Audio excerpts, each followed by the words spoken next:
Hello student, LBT study চ্যানেলের পক্ষ থেকে সবাইকে স্বাগত। আজকের ভিডিওতে তৃতীয় পর্যায়ক্রমিক মূল্যায়নপত্র 2025-এ তৃতীয় শ্রেণী আরেকটা নতুন মডেল কোশ্চেন পেপার বাংলা বিষয়ের উপরে কেমন ধরনের প্রশ্ন আসতে পারে তারই কিছু সাজেশন নমুনা প্রশ্নপত্র।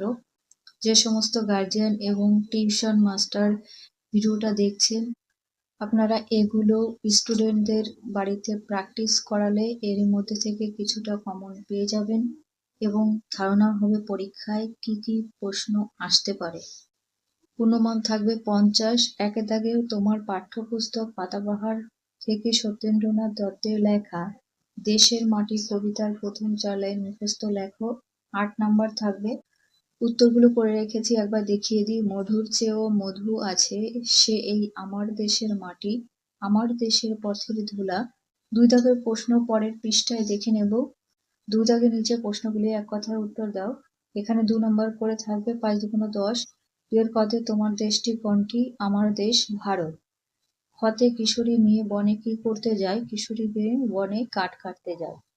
নাম্বার কতে ছোট পাখি কার কানে ঢুকে পড়েছিল? ছোট পাখি হাতির কানের মধ্যে ঢুকে পড়েছিল। ঘতে শরৎ ঋতুর আগে কোন ঋতু আসে? শরৎ ঋতুর আগে আসে বর্ষা ঋতু। উমুতে ভূতকে প্রথম কে দেখতে পেয়েছিল?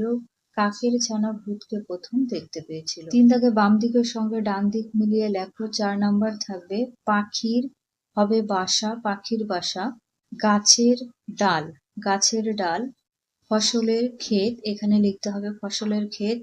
হাতির সুর, হাতির সুর। হাতের তালু এর সাথে লিখবে, মিলিয়ে লিখতে হবে।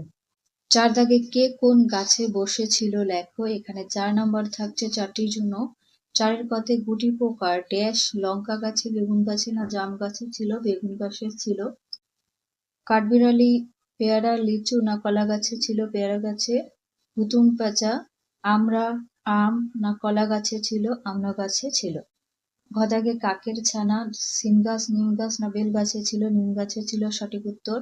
5 দাগে শব্দজুড়ি থেকে সঠিক শব্দ বেছে নিয়ে বাক্যটি সম্পূর্ণ করো। যে কোনো 4টির সম্পর্কে পড়বে। এখানে 4 নাম্বার রয়েছে। 5-এ অপশন রয়েছে চোর, চুরি, ছুঁচ, গরম, নালিশ। কতে তারপর লোকজন ড্যাশকে বেঁধে রাজার কাছে হাজির করলো, চোরকে বেঁধে হাজির করলো। খতে ড্যাশ বলল আমাকে উঠোনের ঘাসে গুজে রাখবো, ছুরি এই কথাটি বলেছিল। গতে অমনি ড্যাশ বিধে রক্তারক্তি, সূচ বিধে রক্তারক্তি। ঘ নাম্বারে বুড়ির মেজাজ তখন কি গরম হবে? উমতে বুড়ি রাজার বাড়িতে কি করতে চললো? নালিশ করতে চললো। 6 দাগে বাক্য রচনা করো। 4 নাম্বার থাকছে অলংকার দিয়ে বাক্য, ভবনের অলংকার কাজ চলেছে। বাক্য রচনাগুলো তোমরা নিজেরাও করে নিতে পারো। রোদ্দুর দিয়ে শীতে রোদ্দুর গায়ে মেখে আমি বসে আছি নদীর তীরে, মেঘলা মেঘলার দিনে ঘরে বসে থেকে মন কেমন করছে। সাদা দিয়ে বাক্য রচনা, আমাদের স্কুলে ইউনিফর্মের রং সাদা, এটাও লিখতে পারো। সাদাকে নিচের শব্দগুলির অর্থ লেখো। গভীরের অর্থ হবে ঘন, দমকার শব্দার্থ হবে হঠাৎ বেগে ছুটে আসা, দেহর অর্থ হবে শরীর, আচমকার অর্থ হবে হঠাৎ। 8 দাগের প্রশ্নটা নেক্সট পেজে দেখে নেব। 8 দাগের নিচে প্রশ্নগুলি অল্প কথায় উত্তর দাও। 8 এর কতে আমাদের দেশে জাতীয় পতাকায় কটি রং আছে, সেগুলি কি কি?